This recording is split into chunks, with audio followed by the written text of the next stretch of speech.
बाबूजी के छूटे लाया सन डासन, आमा के छूटी गईली गोद हो।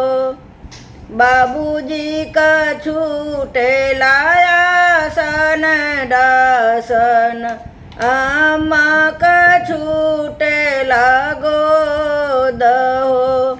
भैया के छूटे लाला दुहैया, भाभी करावे जोर सोर हो।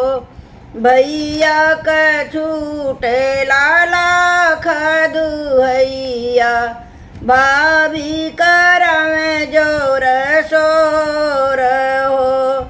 पापा मोरे दियल हो नव मान सुनवा, अम्मा जे लहर पटोर हो।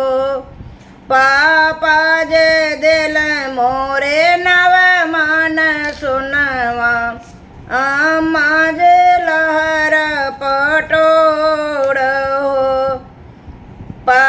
भैया मोरे दियल हो चांदी के घोड़वा, भाभी के अपजस मोर हो।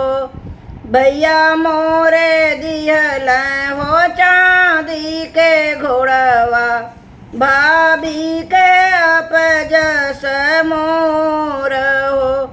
पापा का सोनवा में नव दिन खइबो, फाटी जइया लहर पटोर हो। पापा का सोनवा में नव दिन खइबो, फाटी जइया लहर पटोर हो। भैया के घोड़वा हो नगर घूमैबे, भाभी के अपजस मोर हो। भैया के घोड़वा